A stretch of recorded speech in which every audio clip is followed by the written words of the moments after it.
I grew up in Guildford, lived with my parents and my younger brother called Tom. And when I was younger, I did a lot of swimming, like ever since I was about 5. And then I did synchronised swimming for a year. That was quite fun. And then I joined a swimming club, and I really enjoyed the training a couple of times a week. I remember telling her, oh yeah, I want to go to the Olympics and swimming, and she was like, yeah, that's nice, Rach.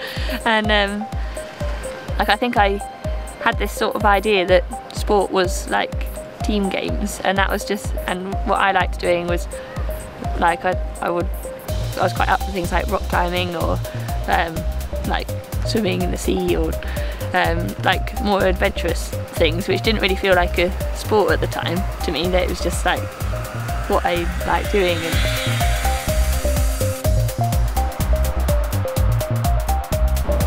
When I was in year 10 at school, we had an assembly, and like a couple of these blokes from the British Canoe Union came in and showed us this video about canoeing, and everyone was like, oh, what's this? No one seen it before. And then they were explaining about this talent ID program that they were setting up, and like explained how they were going to test everyone and try and find people to go and start canoeing who they thought would be good at it. And I remember at the time just thinking that there was no way I had any chance. Like, I would not have thought it. I was thinking it's something that happens to other people, but I was excited though. I thought that I would love that to be me. Like leading up to it, I hadn't told my parents anything about it because I was really excited about it. I didn't want to jinx it. Like, I thought, oh, if I don't tell them, then maybe I've got a better chance, which doesn't really make sense looking back at it anymore. But she was a little bit secretive about it at first. It was actually quite interesting because it came around to her school to do testing. She didn't tell us too much about it at the time, and the first thing we really knew about it was when she said that there were some people from the BC who wanted to come and talk to us. So they explained what's going to happen and said they wanted a 6-month commitment from us that she would stick with the sport. So we said, yeah, okay, that's fine. And 7 years later, we're still going well.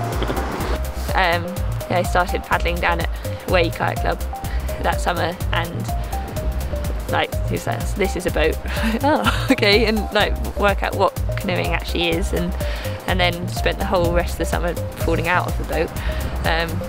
And then we raced at Nottingham at the September regatta, and then I sort of realised how much I also loved the racing side of it. And her first full year of competition going up to Nottingham, she started in the girls D.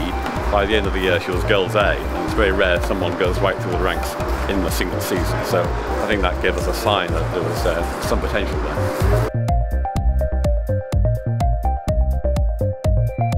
2009 was like the first year I was really up there in racing, and then 2010 up the little bit extra, which sort of made a difference medal wise, and that's when I was European champion, and just before that set the it's not a world record, like world's fastest time, it's called, for the 1,000 metres, and like still looking back now I can still remember like every bit of that race, and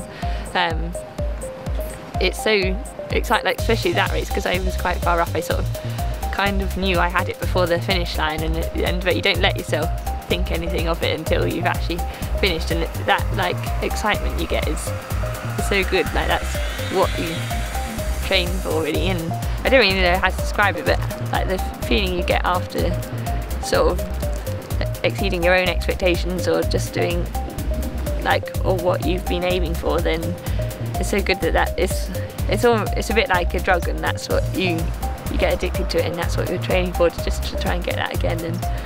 And yeah, it's pretty exciting.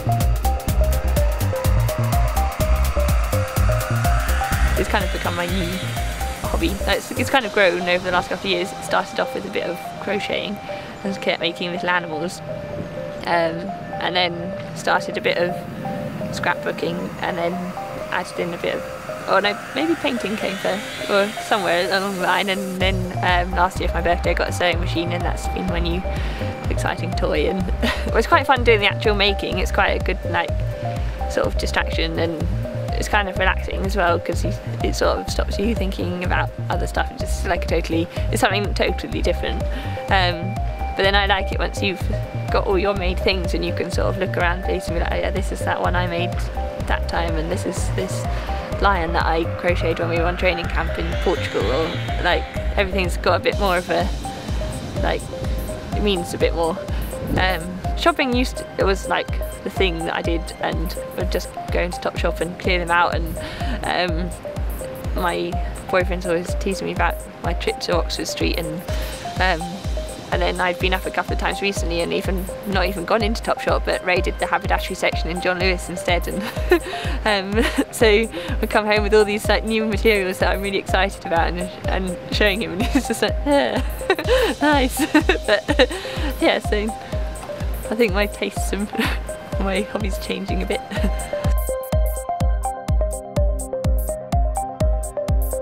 Being up there in front of the start line, it was like, I know this perfectly. I've done more good time trials here than I have on any other course, and I know exactly what I need to do because I do it nearly every day here, and it really like it feels so much more familiar, and like I think it actually makes more of a difference than what I thought it would. I keep having to remind myself because I'll be like paddling and suddenly be thinking about what it's going to be like at the games, and then I sort of have this imaginary Olympic Games lake in my head, and then I have to suddenly remind myself that actually it's here and it's this one. It's like, oh yeah, and so it still hasn't quite, I still can't quite imagine it, but I think I'm a lot closer to it now after having the test event than I was before.